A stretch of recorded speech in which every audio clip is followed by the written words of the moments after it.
Alright, hi everyone. Got my bid back from Solaria.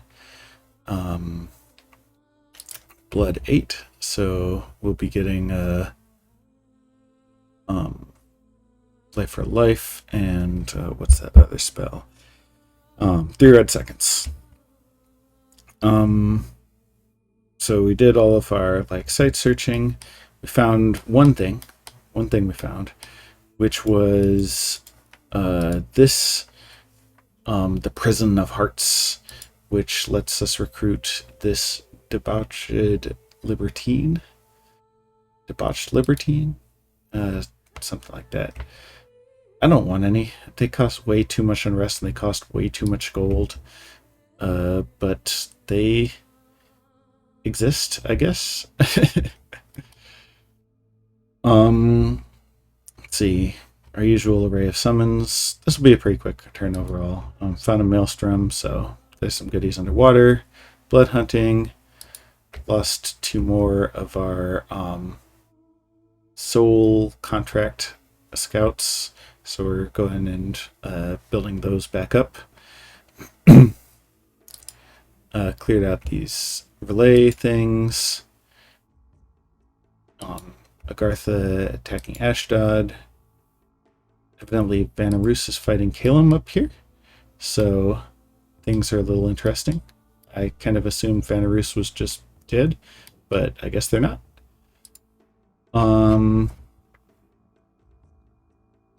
Uruk versus Ind. We can go ahead and pull this up just to see how this Tartarian is geared out.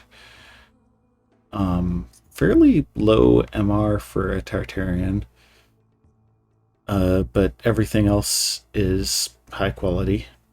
Earth 4 means that he's good either in an army or by himself. Iron Warriors is an interesting spell to cast. I would probably, if I were gearing up this Tartarian, I would swap out the Burning Pearl for Bloodstone and the Boots of Quickness for Earth Boots, and I would just start the battle right off with an Earthquake, which can be surprisingly effective at clearing out weak enemy mages. And if you have an Earthstone, you get a temp Earth gem, so you don't cost anything by doing that. But it doesn't matter. He's not on super combatant duty. He's just being a random Tartarian. Cleared this out. Uruk attacked Ind with these guys, some of which they had enslaved off of Vanderlog. These things are really cool.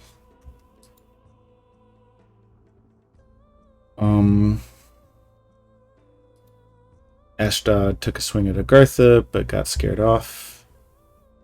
And then Arcocephali. So here, Arco decided to break free with this Colossus. We've seen him earlier this game. He's got a copper arm so that he can have a shield and 2 weapons. He does not have a source of regeneration. But he's got a ton of prot and all this other stuff going on. He puts up a storm. There's a few random guys to join him. Puts up Wrathful Skies, which makes complete sense.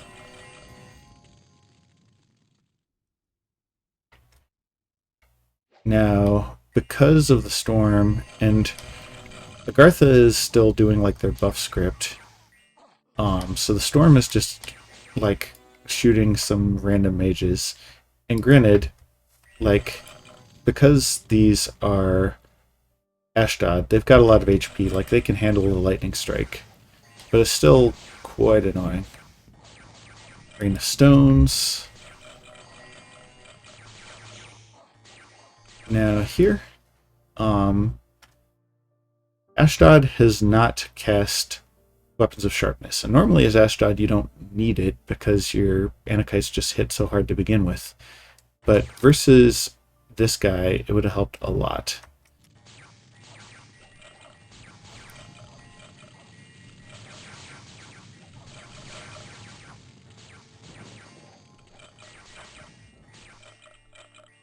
So, and the kites are up close and personal. They're getting stunned by the lightning from the Thunderhammers.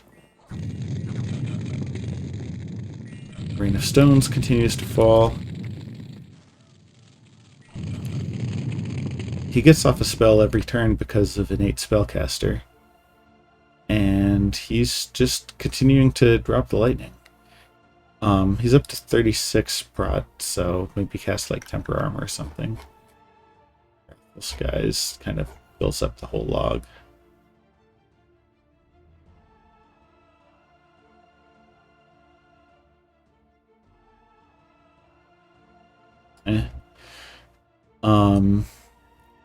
But he dishes out a lot of offense, and he hits so hard that even Anakites are pretty messed up by him.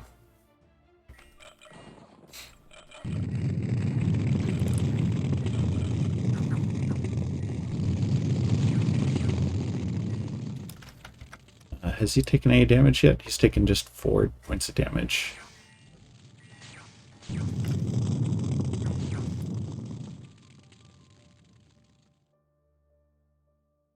That's the reason why the Anakites are not doing any damage at all. He tried to gore him, but just missed. Yeah. Stunned. How about you? Attack skill 6 because you've lost your eyes.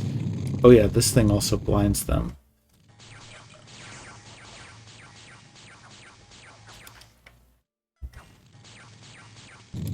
Some actual damage is being done by the Anakites now. But each round that Wrathful Skies stays in effect is just more damage to Ashdod. And the sheds are more friendly fire because lightning, this guy's immune to lightning, whereas the Anakites are not.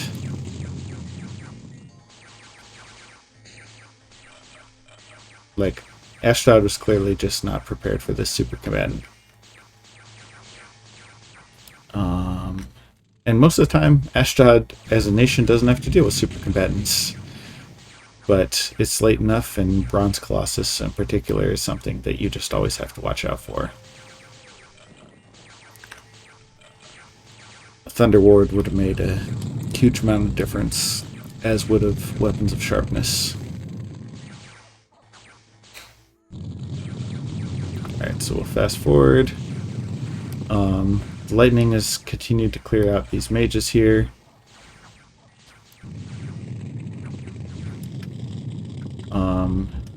He is down to 48 HP. Anakites going berserk means that... Okay, he is finally taken down. Roads closed again. He got slashed by an Anakite sword that did the job. But man, was that a costly victory for Ashdod, who lost all of their Emites, most of their sages, and a third of their Anakites as well. And what that meant is when they went to actually storm the fort in Arcosaphale, there's not very many guys left. Whereas Arco still has all of the mages that have just been chilling inside their fort. And they just quickly take care of business. So we can fast forward through this. Like, Anakites are hard to kill, but eventually...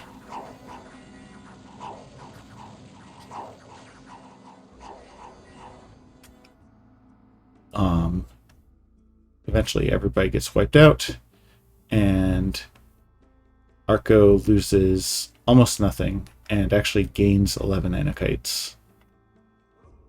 So Arco lives and Ashdod does not. That was basically the last army that Ashdod had.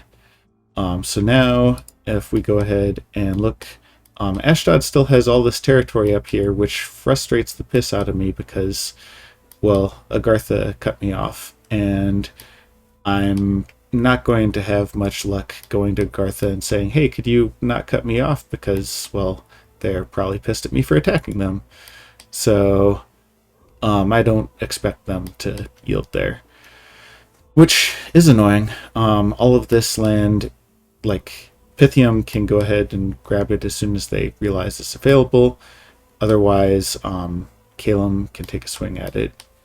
I mentioned something about Calum fighting Vanarus up here, or did I not yet?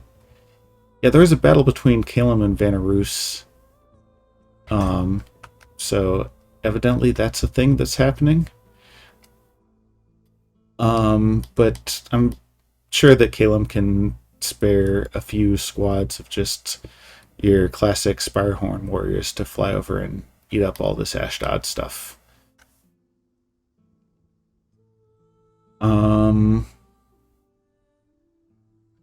What else is going on? Yeah. A raid and Uruk taking a peek inside Bannerlog, where as you see there's not much home. Events.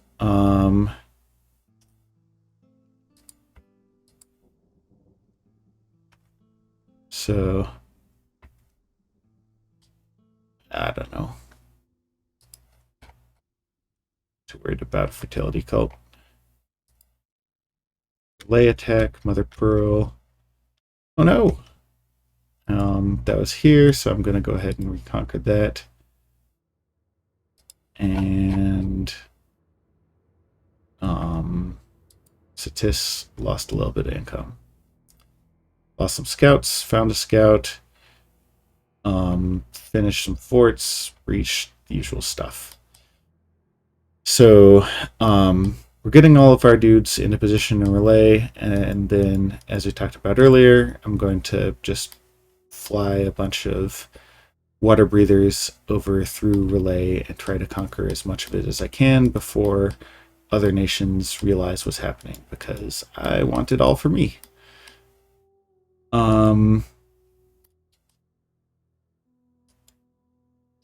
We'll see how it goes. But relay has, like, the player has given me his blessing to go ahead and make these moves, and that's silly. There's no reason to. I was thinking maybe build some scouts and send them up here, but they'll just get eaten by water elementals. But yeah, I'll just try to grab as much of this before other people realize relay isn't playing and vulture a bunch of it for themselves. The other thing will be just building up troops near Uruk so that I can prepare for a skirmish with them and try to take Banderlog and this land over here. Calum got attacked by Abyssia, and so that is a big war that's starting up. Because Calum, like, Abyssia just started off by firing a crap ton of fire at them, which makes complete sense. So we'll see kind of how things play out there. Riga Joe picked this up. That makes complete sense, but is rather annoying. I guess Riga Joe is also going to probably pick up Banderlog itself. If Riga Joe picks up this land here, then there's not really much I can do about it, so I guess Riga Joe will just diaspora throughout former Uruk.